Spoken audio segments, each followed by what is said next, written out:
just threatened to invade Nigeria. He didn't go with sanctions. He didn't go with diplomacy. With American troops on the ground in one of Africa's largest countries. The threat came after years of escalating violence against Christians that the Nigerian government has failed to stop. Over 50,000 Christians dead since 2010. More than 7,000 killed in 2025 alone. And now, President Trump is saying enough is enough. Within 12 hours of the threat going public, Nigeria's government fired back. President Bola Ahmed Tinubu rejected Trump's characterization. But the numbers don't lie. The violence is real. The deaths are real. And the question facing Washington is whether Nigeria's failure to protect its Christian population justifies American intervention. Trump's post on Truth Social was blunt. He threatened to send US forces into Nigeria, guns a-blazing, to eliminate Islamic terrorists killing Christians. He ordered the Department of War to prepare for possible action. The target? Groups like Boko Haram and ISWAP that have been slaughtering Christian communities with impunity. Secretary of War Pete Hegseth backed the threat immediately. Either Nigeria protects Christians, or we will eliminate Islamic terrorists who commit atrocities. So what happens now that Trump has made this threat? Could American forces actually invade Nigeria to stop what some are calling a Christian genocide?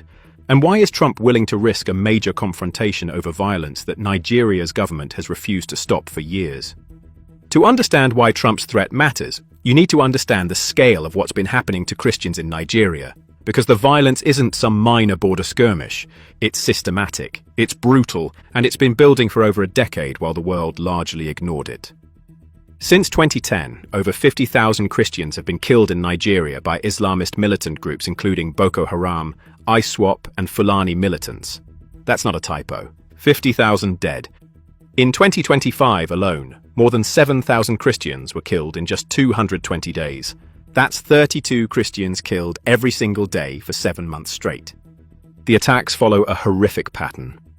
In June 2025, Fulani militants attacked the village of Yelwata, death toll estimates ranging between 100 and 200 people. Witnesses reported civilians burned alive, churches destroyed, women abducted and subjected to sexual violence. This wasn't combat, this was a massacre. And the Nigerian government's response? Largely ineffective. Repeated failures to protect Christian communities or hold perpetrators accountable have turned what started as isolated attacks into a crisis spreading through central and southern regions. Christian villages are being systematically targeted, churches are being burned, and Nigeria's security forces either can't or won't stop it. Trump's argument rests on this brutal reality. He's designated Nigeria a country of particular concern for religious persecution, placing it alongside North Korea, Saudi Arabia, Iran, and China. 2 US lawmakers, Representatives Riley Moore and Tom Cole, have been tasked with investigating what some are calling a Christian genocide in Nigeria. Evangelical groups have been lobbying Congress for years to take action. Now they've got the president's EAR, and Trump is responding. Nigeria's President Bola Ahmed Tinubu pushed back against Trump's characterization. The characterization of Nigeria as a religiously intolerant country does not reflect the national reality, Tinubu wrote. He pointed to constitutional protections and religious freedom guarantees. But constitutional protections don't stop machetes. Legal guarantees don't prevent church burnings, and Nigerian Christians watching their communities destroyed aren't comforted by government statements that ignore the reality on the ground.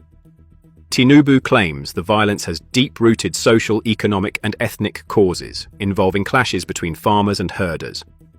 He's technically correct. Nigeria is roughly divided between a Muslim-majority north and a Christian-majority south. The Fulani aren't technically a terrorist organization. They're pastoralists pushed south by climate change and desertification. But here's what matters. When herders' cattle trample Christian farmers' crops and farmers resist, the response isn't mediation. It's violence, and that violence overwhelmingly targets Christians. When migration routes are blocked, Christian villages burn. The pattern is clear even if the Nigerian government refuses to acknowledge it. Nigeria can frame this as a farmer-herder conflict all it wants. That doesn't change the fact that Christian communities are being systematically attacked and the Nigerian government isn't stopping it. So why is Trump threatening to invade? The answer is straightforward. Evangelical voters are a core part of Trump's base. Stories of Christian persecution resonate deeply with them. And they're tired of watching administrations talk about religious freedom while Christians are slaughtered globally.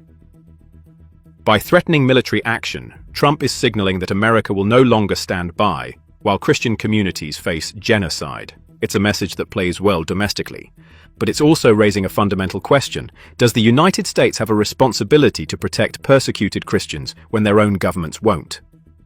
There's also a strategic calculation at play.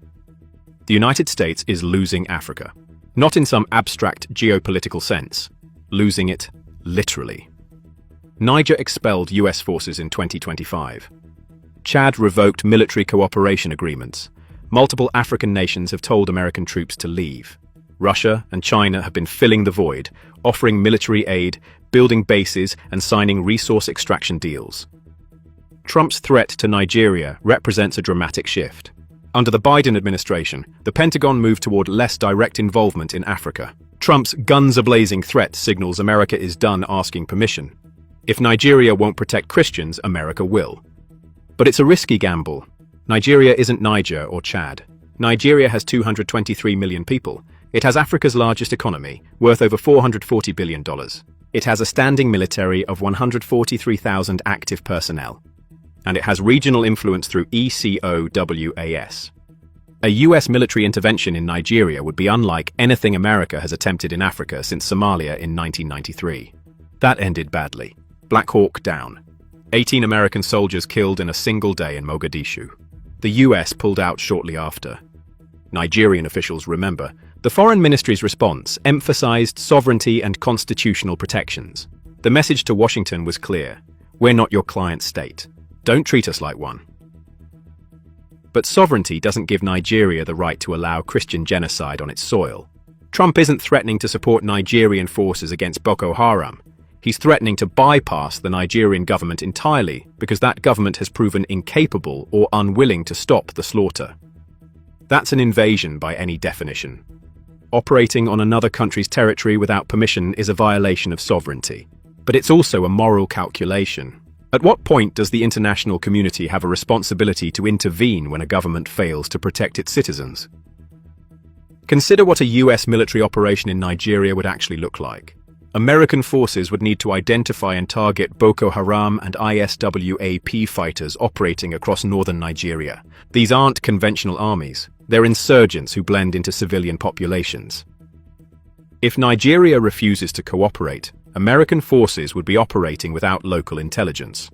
That means higher risks of civilian casualties, which could inflame the very communities America claims to be protecting. And that's assuming the operation stays limited.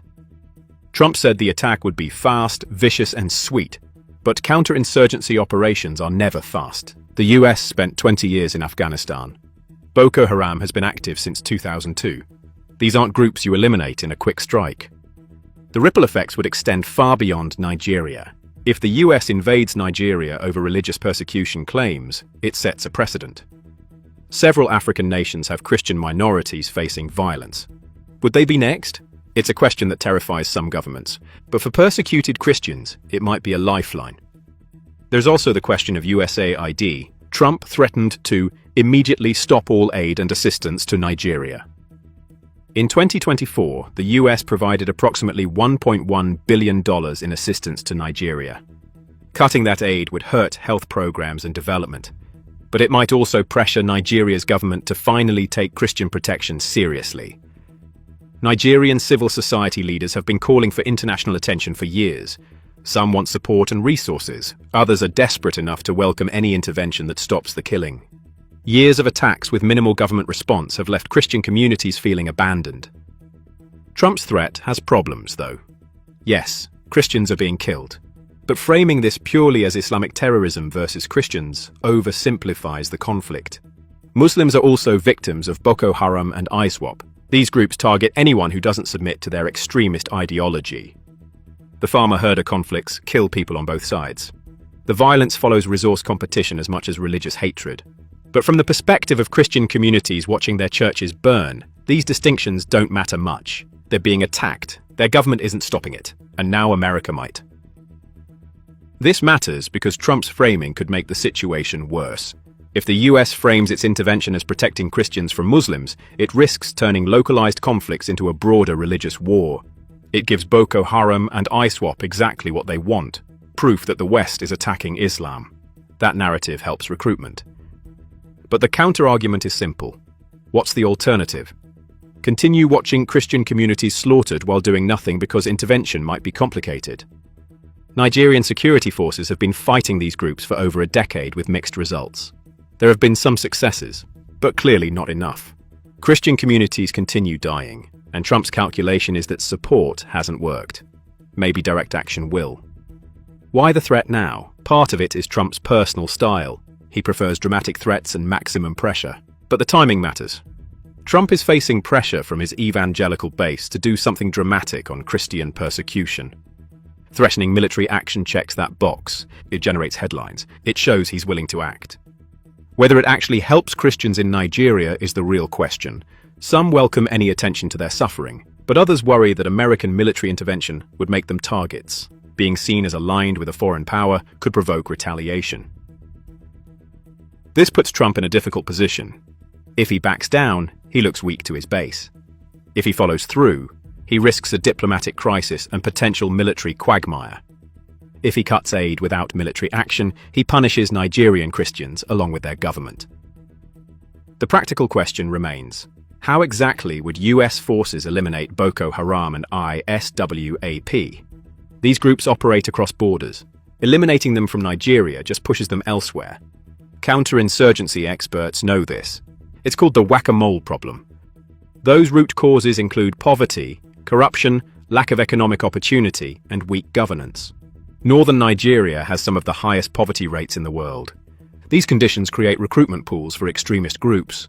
Military action doesn't fix that. Development and governance reform do, but those take time, and Christians are dying now. Trump's threat treats a multi-decade crisis as something American military force can solve quickly. It's the same thinking that got the US into extended wars in Iraq and Afghanistan. But for Trump's evangelical base, doing something feels better than doing nothing. The Nigerian government is now in crisis management mode. Behind the scenes, Nigerian diplomats are working channels in Washington to find off-ramps. But Trump's public threat makes that harder. He's committed himself. Walking it back looks like weakness. What happens next depends on several factors. Does Trump follow through with aid cuts? Does he increase sanctions on Nigerian officials? Or does he actually order military preparation? The Department of War hasn't commented publicly beyond Hegseth's initial statement. That silence is notable. Military leaders understand the risks. They know the lessons of Somalia, Iraq, and Afghanistan. They know fast, vicious, and sweet isn't how counterinsurgency works. African reaction has been sharp. Social media across the continent lit up with criticism. Many see this as American imperialism. But for some persecuted Christian communities, it's the first time a major power has threatened real action on their behalf.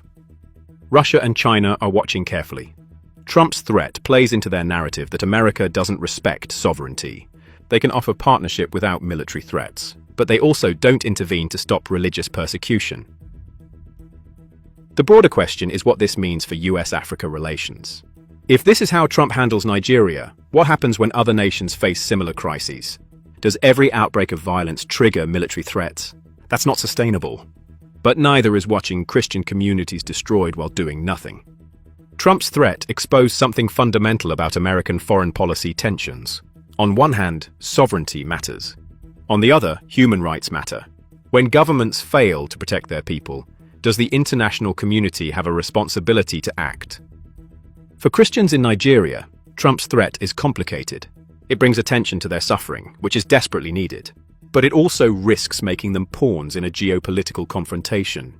If US military action comes, they'll live with the consequences. The tragedy is that solutions exist. Supporting Nigerian security forces with training and equipment, intelligence cooperation, development programs, civil society support. These approaches don't make dramatic headlines, but they work better than invasion. Trump chose the dramatic headline. He chose the military threat. Now both countries deal with the fallout. Nigeria won't back down on sovereignty. Trump can't back down without political costs. The result is a confrontation that may not help anyone. But for Trump's evangelical base, the message is clear. America will no longer ignore Christian persecution. Whether that translates into actual protection for Nigerian Christians remains to be seen. Africa is watching, and they're taking notes.